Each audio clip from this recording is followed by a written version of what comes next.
Hai guys, jumpa lagi. Rumah ini bagus dan megah ya. Katanya rumah ini replika dari rumah George Washington, Presiden pertama Amerika Serikat. Lokasinya di sebuah pemukiman elit di kota kecil Clover di negara bagian South Carolina. Pemiliknya adalah pasangan Lana Sue Clayton dan Stephen Clayton. Suasana rumah yang biasanya tenang terlihat ramai pada 21 Juli 2018. Ambulans dan petugas 911 bergegas menyelamatkan seorang pria dan membawanya ke rumah sakit. Pria itu adalah Stephen Clayton yang ditemukan istrinya Lana Sue Clayton jatuh dari tangga rumah.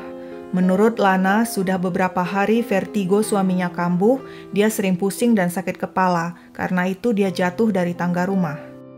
Setiba di rumah sakit, Stephen Clayton dinyatakan meninggal di usia 64 tahun. Untuk memastikan kematian Stephen yang begitu mendadak, keluarga besar Stephen meminta dilakukan otopsi. Lana menangis histeris, nggak menyangka kehilangan suami begitu cepat. Bayangkan guys, pernikahan mereka belum lama, baru 5 tahun. Lana dan Steve Clayton menikah dalam usia yang nggak muda. Lana sudah punya anak dari pernikahan sebelumnya, begitu juga Stephen. Anak-anak mereka semuanya sudah dewasa dan mandiri. Bagi Stephen, pernikahannya dengan Lana merupakan pernikahan yang ketujuh. Stephen seorang pensiunan kaya raya yang dulu pernah jadi CEO di sebuah perusahaan yang bergerak di bidang terapi fisik. Asetnya mencapai 2 juta US dollar termasuk beberapa properti atas namanya. Sedangkan Lana merupakan perawat di sebuah rumah sakit khusus veteran militer. Stephen dikenal sebagai pribadi yang ramah dan ramai, senang menyapa dan mengobrol, sedangkan Lana lebih kalem. Dia religius dan merupakan seorang perempuan yang lembut. Menurut orang, keduanya merupakan pasangan serasi. Pada awal Agustus 2018, Stephen Clayton dikuburkan. Pada saat yang sama, hasil otopsi keluar. Hasilnya, darah Stephen mengandung dosis tetrahydrozolin yang tinggi. Tetrahydrozolin ini bahan yang umum ditemukan dalam obat tetes mata. Kesimpulannya jelas guys, Stephen mati akibat keracunan tetrahydrozolin dan bukan karena vertigo atau karena jatuh dari tangga. Lana yang sepertinya udah punya insting bahwa hasil otopsi akan menunjukkan kematian gak wajar buru-buru lapor polisi. Oh ya, saya lupa bilang, Stephen sering menaruh obat tetes mata ke minuman kopinya, tujuannya supaya dia gampang buang air besar. Jidat polisi berkerut. Kalau mau lancar BAB mestinya kan makan obat pencahar. Ini kok malah minum obat tetes mata? Polisi yang makin curiga pada Lana menunjukkan hasil otopsi. Suami Anda mati keracunan tetrahydrozolin. Bagaimana ini bisa terjadi? Polisi menginterogasi Lana nonstop. Akhirnya Lana mengaku, ya, dia memang mencampurkan obat tetes mata ke minuman suaminya Stephen. Tapi dia nggak pernah berniat membunuh Stephen. Dia hanya ingin memberi pelajaran pada Stephen karena Stephen sering menyakiti fisik dan psikisnya. Berapa kali kamu berikan obat tetes mata pada Stephen? Tanya polisi. Hanya 1 kali, jawab Lana. Padahal menurut hasil otopsi diperkirakan Lana meracuni Stephen dengan obat tetes mata selama 3 hari berturut-turut sejak tanggal 19 Juli hingga kemudian Stephen gak sanggup lagi bertahan dan kehilangan nyawa pada 21 Juli 2018.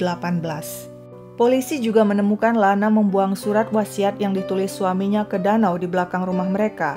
Selain itu, polisi nggak bisa menemukan ponsel Stephen karena sepertinya Lana juga membuang ponsel itu ke danau agar selama 3 hari diracun, Stephen nggak bisa menelpon siapapun untuk minta tolong. Polisi mengecek catatan kriminal Lana. Bersih, dia belum pernah berbuat kejahatan. Tapi pada 30 Mei 2016, Lana pernah mendatangi kantor sheriff dan melaporkan bahwa dia nggak sengaja menembakkan crossbow di kamar tidur dan mengenai kepala suaminya Stephen yang sedang tidur. Meski kepala suaminya berdarah, tapi lukanya nggak parah.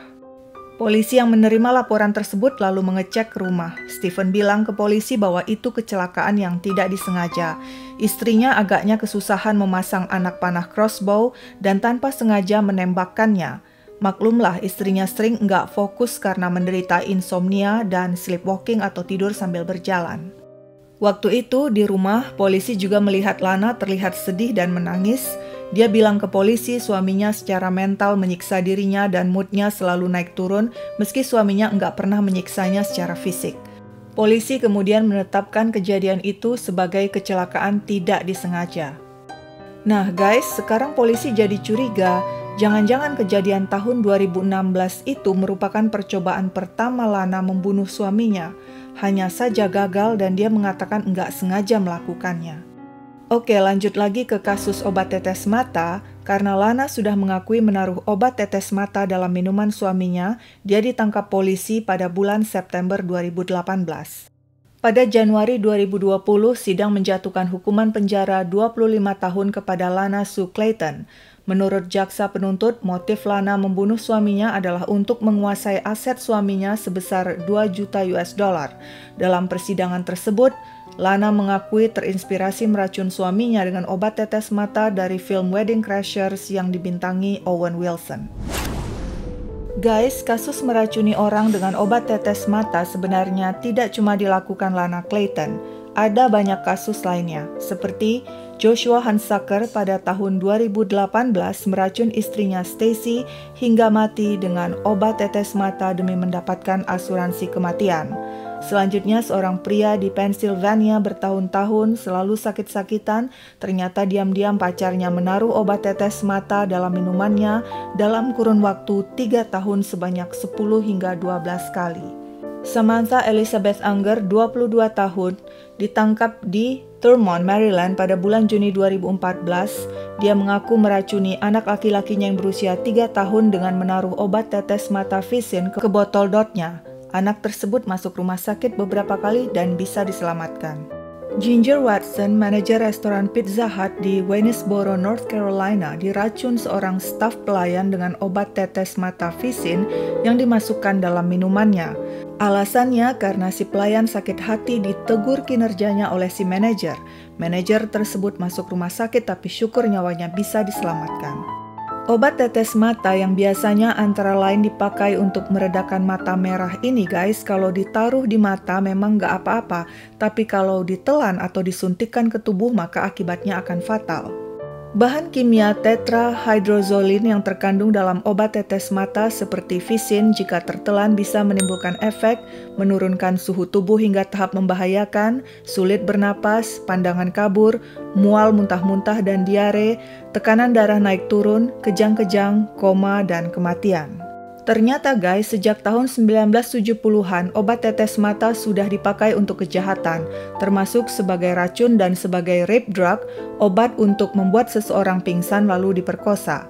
Di beberapa klub, para bouncer atau security nggak mengizinkan orang yang bawa obat tetes mata untuk masuk ke klub, karena khawatir obat itu akan dipakai untuk tujuan-tujuan jahat.